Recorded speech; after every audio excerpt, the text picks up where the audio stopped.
Hello, neighbor. This is Novels and Bits podcast, and I am your favorite host, Chizoba Katie. How are we?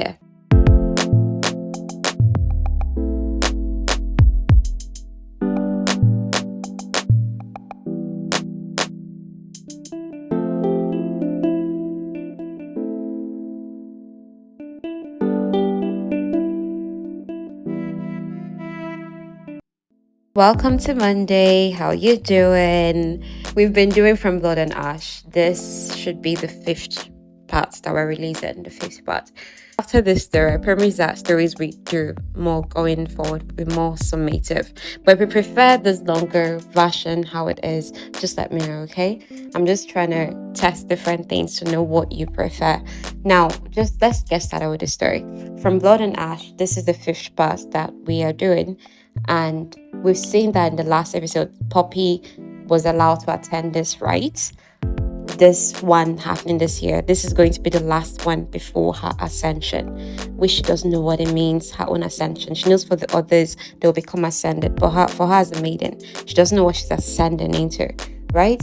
In any case, they arrive at this rite, this place, and she's wearing a mask and a red dress, where normally she is in a cloak, her face and eyes are covered, her nose, just her lower jaw and co is visible. But she's not wearing that white of the maiden. She's wearing red and she's in mask, like him, like most people in attendance. That's what they're wearing. So nobody's really supposed to know anybody. But for some reason, Lord Mazeen, Duke Tiaman's friend, the abuser, the creepy fellow, he looks handsome, but he's a bully. Somehow he's there. Obviously, he's there because everybody really attends to rights, the ascended and highbrow mortals, the mortals that are wealthy. But what's shocking is that he comes up behind her. He now calls her name Maiden. Like, how did he even know? He didn't even say Maiden as per any question. He said Maiden as per he knows who he's talking to. Maybe he recognized the red of her hair or something because he's seen her face thanks to his partner in wickedness, Tiaman. Poppy turns to him and notices that no new thing is staring at her creepily. He leans forward to let her know that the priestess is displeased with her and another lesson will be in order.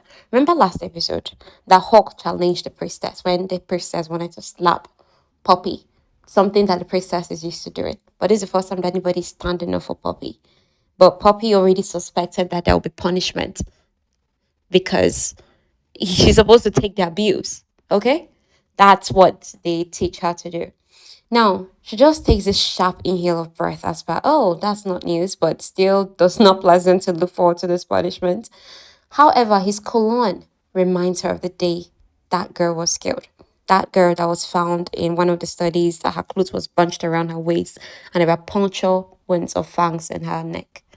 You get that girl had smelled of jasmine, something that and Lord Maxine smells of that jasmine. What does it mean? Like, what does it mean? Because she has no idea what that can mean. But we'll see what it means as we keep going forward. So those are the tiny, tiny mysteries we'll solve as the truth unravels. Also, Poppy had found a petal of jasmine on that crime scene, remember? Now, Maxine does live after Victor interrupts. Agnes, the woman that they put down her cursed husband, is present at this rite. Although they are masked, she heard when Maxine called Poppy Maiden, that's Agnes' head, and wants a word. Do you get? Like, the reason Agnes knew that, oh, this red-headed masked girl is a maiden, and that's helped put down her husband. That's that Malawi guy. Agnes is his wife that they put down at the first episode now. So the lady now called Poppy aside and said, please, I just want to have a word. Essentially, she wants Poppy that the Dark Lord is after her, as rumors have been flying, aka the Atlantean, the evil guy, the bad guy. Now, the Duke is now in sight, which is highly unusual. He's meant to be at this right, so why is he not in sight? The Duchess is at the helm of things, but it's clear that the Duke is not here, whereas he's meant to be. In the middle of one of the priests talking, Poppy senses Hawk's approach. Poppy hadn't been there when they called forward third bonds, as well when they're submitting third born babies. Apparently, they're going to serve at the temples. Do you understand? So people submit their third born babies. Now, Poppy inquires from Tony and learns that the Tillis family weren't called up. That means they probably fled, and that is a crime, and word would go out to catch them. Because why would you flee when you're supposed to give your child up to serve the gods. You get that kind of thing. Anyhow, let's keep going. The Duchess, she passes by Poppy and reminds her not to mingle. So what's now the whole point of her being at the Rite if she's not supposed to mingle? However, in order not to keep Tawny from having some fun, since she herself, Poppy, is not supposed to mingle, Poppy pretends that she wants to return to her room. Although the idea is dreary, she doesn't want to return to her room. She doesn't have anything she's doing there. But she just wants Tawny at least to enjoy the night, even if she cannot. She, Poppy, can't. Now she's living with Hawk, and in the passageway, he comments on how good she looks tonight. Something about it opens her senses to him, something about how he compliments her. She senses sadness, uncertainty, and then arousal coming from him. Instead of taking her towards her room, he suggests, why not we go to the garden? And that place used to be a place of refuge until Rylan, her guard, died there. She just tells herself, well, I can make new memories. And he also tells her, and you won't be alone. I'll be there with you. I'm not just watching over you. Poppy has felt alone since her elder brother Ian left Macedonia to Macedonia, the capital, to get ascended. Hawk now tells her the story of a cabin in his village where he frequented with his best friend and brother.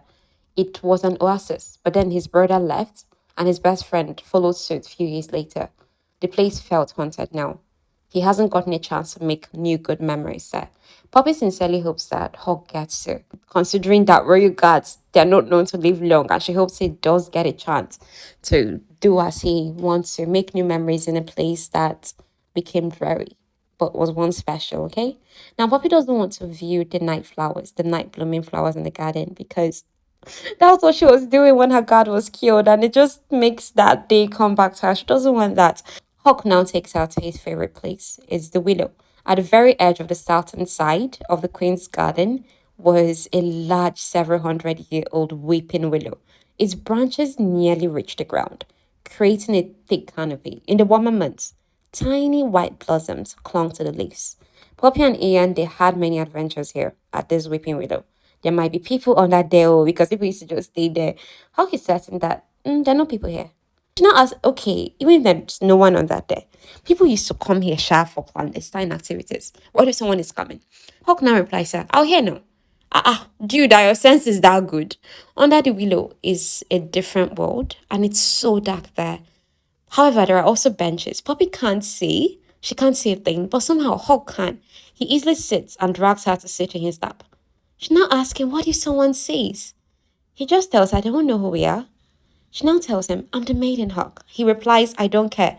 She now tells him, I can't believe you just said that. He replies, I did, and I'll say it again. I don't care what you are. I care about who you are. She can't understand why he doesn't care, and that makes her feel somewhat frustrated. She's now telling him, you can have a slew of willing participants in whatever it is. It will be easy. You can't have me. I'm unhavable. And Poppy's now still telling him that she's not allowed to do this, any of this, that she shouldn't have done what she did at the Red Pill, that it doesn't matter if she wants, that he cuts her off, and you do want. What you want is me. She now tells him, and it doesn't matter. He just tells her what you want should always matter. She just thinks to herself, how can just find someone easier? He traces the shell of her ear and her cheek. How he's seen in this stark darkness, she has no clue.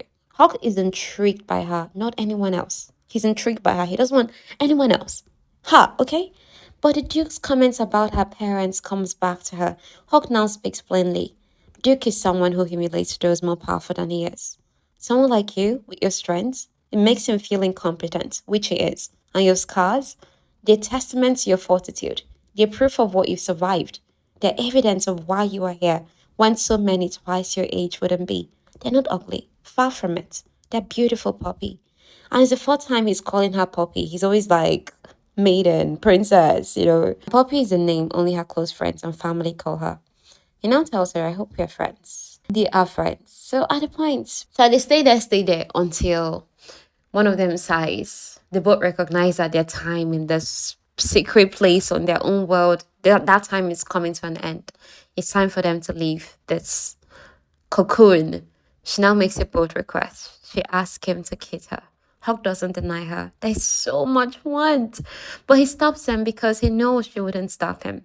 It doesn't make her a bad maiden, just a regular young woman, because she's thinking, Dad, if I don't stop you, doesn't that make me look like I'm cheap, I'm loose? It's like, no.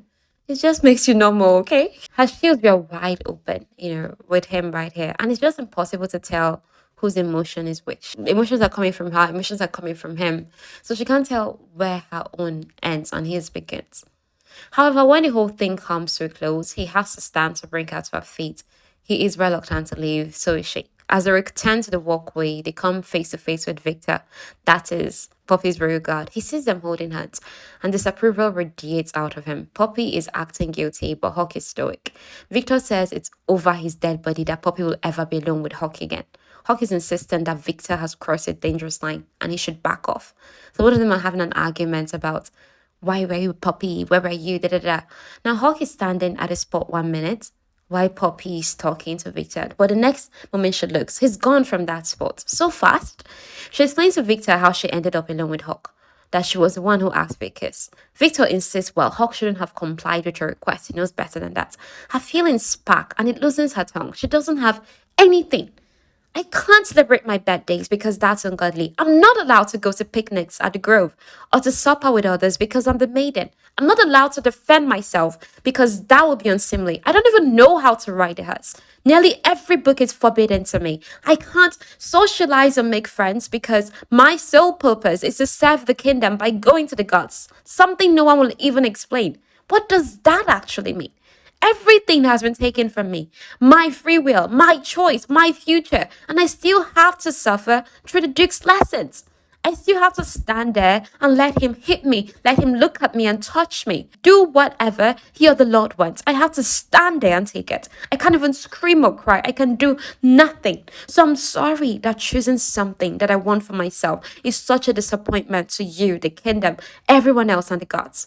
Where is the honor in being the maiden? What exactly should I be proud of? Who would want this? Point me in that direction and I'll gladly switch places with them. It should be no shock that I want to be found unworthy. So this is it. All the truths. Everything in her chest. She just pours it out. Now she just wants to get back to her room. But then there is a commotion in the main hall. People are running out. They're running there. That is Poppy and Victor running there. But not to check on what's happening. Tony is there. That is Poppy's friend. She wants to get her friend out of there. Behind the dais, one of the wooden rods that held one heavy banner has cracked. A dead duke is hanging on the other side. And through his chest is that cane he so lovingly used to pet and he loved to whip with. Above him, written in red in blood, was the mark of the dark one from blood and ash will Rite. So somehow somebody choked a cane with a blunt edge. They choked it through the duke like a stab. And it's not like it's a sharp mouth. So to be able to choke that thing through a person's body takes considerable strength. Okay? And now written in blood, the mark of the dark one from blood and ash will rise. Oh my gosh. The first thing Poppy feels once she sees the Duke dead, she feels relief. No more lessons. No more lingering stares and tortures. No more pain at his hands. No more heavy, sticky shame. Her gaze shifts to where a tall, dark head ascended, joined the Duchess. No more Lord Mazeen. Lord Mazeen is still alive. The Tawny that they're looking for, she pushes through a group and comes to Poppy. They're talking rapidly when suddenly windows start breaking all around them and shards of glass are cutting into the skin of a group of people Tony was just standing with. The people she just came across from to come to Poppy. Lauren has tiny shards in her face. This is the same Lauren that wanted excitement, one of the ladies in waiting for ascension. Her friend has glass jutting out of her eyes. That friend crumbles dead, Davina. And Ascended has an arrow shot through his eye, falls dead. Victor alerts guards to guard the maiden. She's holding on to Tony Poppy. So they form a barricade around them, but people are crushed all around them. The barricade unforms. Somebody knees Poppy in her ribs, boots on her back. She scrambles away. She finds Lauren still alive. Poppy's now trying to get both herself and Lauren to the pillar. Lauren is mourning her friend, but an arrow shoots Lauren in the back. Lauren dies. Suddenly there are whistles, shadows in the gardens. She was just there with Hawk in those gardens, and she's now wondering if he's safe. Victor finds Poppy again. The Duke's body is suddenly burning. Guards form around the Duchess. The shadows are the dissenters. That is people that support the Dark One, not this Kingdom of Solis. Now they take up positions in the windows and doors. Their masks, woven mask. Their facial coverings had been designed with characteristics of the woven. Ears, snouts, elongating fangs. Duchess moves Poppy along. The Ascended is going to take care of this once. And the Duchess's eyes contain an unholy light. Poppy doesn't know what that means. Just like, what's in your eyes, okay? The Ascended flowed into the hall as Duchess, the Poppy, and the guards watching over them pour out of there. That is, this Ascended flooding in now are trained Ascended, as per trained to fight and co. There is the same light in those Ascended eyes, those Ascended that were flooding in, those soldiers once. And then the Duchess and Poppy, they're taken to a room where the Duchess is assured that the sentence won't reach them. Poppy is not so convinced. She believes that they're sitting ducks, just waiting here like this. Unfortunately, Mazeen is also there, Lord Mazeen, the bully. He's there and he's unharmed, even with all the chaos that just happened. Why didn't anything touch him? Soon there is barreling against the door. Poppy pulls out dagger. She's not scared anymore of the knowledge getting out that she can fight. Duchess demands to know what she's doing. That, what are you doing? How do you know how to fight? What Poppy replies is, I'm doing my best not to die. Okay. Now it's quiet suddenly. Like, oh, why are these guys no longer barreling down the door? Next thing, the door blows up. It takes out the guards watching over it. The centers pour in. And it's Victor and Poppy fighting them. Tony throws glass at their heads when she can. And next thing, Poppy falls and someone kicks out the dagger in her hand. Duchess cries out that Poppy is the chosen.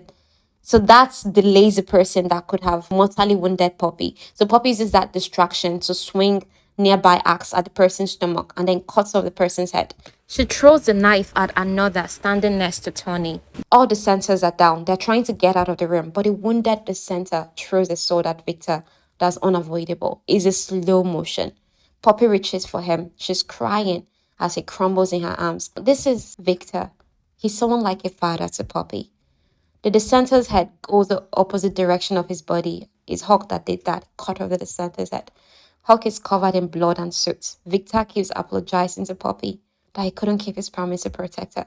And she's like, why are you saying that? Why are you saying that? No, no, no, stop saying that. But he just keeps apologizing. I couldn't protect you. I'm so sorry. He dies. Poppy is grieving so much. Behind her, Lord Mazeen is untouched by everything that just happened. All he now says is, I do believe our maiden has also crossed a certain line with her royal guards. I don't think her lessons were at all effective. This is what you're saying at a time like this. Rage. Rage. Something inside Poppy breaks. Rage. He is not fast enough for her fury. She takes nearby swords and severs his right arm, does the same for his left arm that held her down while the Duke caned her. Victor's dying words keep ringing in her head. Forgive me, I failed you. And she's just in that agony. She stripes, butchers, like cuts up Maxine in pieces. This is an ascended. She offs his head, keeps chopping at him. Pain, grief, fury. And she's just screaming, like this uncontainable rage. It takes Hawk holding her down, but she's kicking, screaming, until light blinds her and she passes out. A week and a half later, Poppy hasn't done anything much besides sleeping. She couldn't attend dozens of funerals because she was asleep. Only thing that grounded her was rough hands on her cheeks or brushing her hair away. She learned 4 days after the attack that Hawk actually made her pass out. He had to hit a pressure point in her neck. She had hurt her throat from all the screaming when she had been, driven, fueled by rage. So her throat was torn up. Hila gave her sleeping draughts, and for the first time, Poppy kept taking it as she just wanted to sleep away her life. It was Hawk that had to remove it from her room 4 days ago. Thanks to no more sleeping, Poppy learned the dissenters set opulent homes on fire. That was a distraction. So most of the guards, including Hawk, they were dealing with that when the castle was attacked. The ascended, those ones that rushed into the hall, they had taken out all the dissenters they could lay hands on. But many lives were lost, over 100. 2 days after Victor's death, Poppy had thought of Agnes, who tried to warn her. Not just her, but them. But Agnes had been fake. If only Agnes had spoken up, perhaps Victor might still be alive. Poppy had gone after her in a cloak and weapons. Asked her, why didn't she say anything? But Hawk had caught up with her in the Wisher's Grove and dragged her back. Meanwhile, Poppy is waiting for punishment for killing an ascended. That is for killing Lord Mazeen. Hawk knocks and enters her room. She's snappy towards him. It's not him she's mad at, it's everything. They're still keeping count on how many times he's called her Poppy. Apparently the time now is 10. 10 times. He prefers calling her princess, so she's not surprised. He now tells her, it's okay, She's like, what is? He now tells her everything that you're feeling and everything that you're not. His words confirm to her that he's been where she is. as per that moment where grief tears you up and you do something totally unexpected. She feels sane. It feels like a big hug of relief. Then, while he's here, the Duchess has summoned her. She thinks it's for punishment. He now tells her, if I thought I was delivering you for punishment, I wouldn't be taking you there. He would take her far away. Actually, she's been called to the capital. So, in meeting with the Duchess, Poppy asks why she's not being punished. To this, the Duchess just replies, you cut him up like a butcher would a slab of meat, but I'm sure you had your reasons. Poppy's so surprised. The Duchess now says, I've known Bran for many, many years, and there is very little about his personality that I am unaware of. I had hoped that he would have known better given what you are. Apparently, I was wrong. This statement reveals a lot. The Duchess must have been aware what the Duke and Maxine were up to, the abuse uncle. Because she's the maiden, Poppy's not going to be punished for what she'd done. However, she should not speak of it again or waste a moment thinking of Duke and Maxine again. Duchess would not. It dawns on Poppy that Duchess might also have been facing abuse at the Duke's hand. Being ascended doesn't make her exempted from his brand of cruelty. Also, the couple, that is the Duke and Duchess, they were never loving towards each other. Meanwhile, Poppy argues later with Hawk that Tony has to come along to the capital with her. It's a small party going, and they'll be taking really perilous, dangerous roads. Tony's going to be at great risk, as everyone is going to be focused on Poppy's safety. That's what they're telling her. But then Poppy's just keep insisting, but I can't leave Tony here. I want to go with Tony. It's not Tony that has to tell Poppy that she doesn't want to come. She can't protect herself the way Poppy can. They've both been excited to see the capital. That's Poppy and Tony. Now, Poppy knows it's best Tony stays behind, but her entire life is changing so fast. And she's just fighting to hold on to something familiar. She lost Ryland, she lost Victor. Now she has to leave the only place she's known as home and leave her best friend behind. It's a lot. So when it's all settled that, okay, Tony has to just stay behind. It's safer that way. Hawk now orders Poppy not to bring the veil. The veil would draw attention to Poppy and the group. It's better if Poppy travels as a normal woman traveling. So she wears plain, thick brown clothes, dressed for the cold. Hawk dresses as a commoner, which even makes him look more delicious in Poppy's eyes. So when it comes time to ride a horse, Poppy just admits, I can't ride a horse. This is another survival instinct she was kept from learning. So the only thing is that she has to ride with Hawk. It's going to be intriguing and torturous. That's what he says. Obviously, we know why it's going to be torturous. She'll be sitting in front of him and have fronts rubbing against him, that kind of thing. Now, Hawk has something special for Poppy. All her weapons have been taken and servants' passageway barred after Victor's passing. But Hawk presents a dagger to her once more, the gift from Victor on her 16th birthday. He found it after the catastrophe and kept it. Now, there's the rest of the company. 8 more men join them. Poppy recognizes 2 as people she played card games with at Red Pill, but they don't know it's her. They don't know this is her at the Red Pill. They just know she's a maiden, but now her face is open and they have to deliver her to the capital. Another name stands out when they introduce Poppy to the person. It's Hawk doing the honors. He's saying, this is Kieran. He came from the capital with me and is familiar with the road we must travel. It's the guard who knocked on the door the night at the Red Pill that Hawk had to leave and attend to some business and asked Poppy to wait, but she left. So that's the guard that knocked on that door, Kieran. He looks about the same age as Hawk with dark hair, trimmed close to his skull. He has really deep blue eyes and he's black. That's the best way to describe him. He's a black person. Now, he's also very good looking. So imagine one of those deliciously black, handsome actors, okay? The horse ride starts with Poppy maintaining distance between her and Hawk behind her. But as her thighs start burning and the jostling because of the horse and how they're traveling,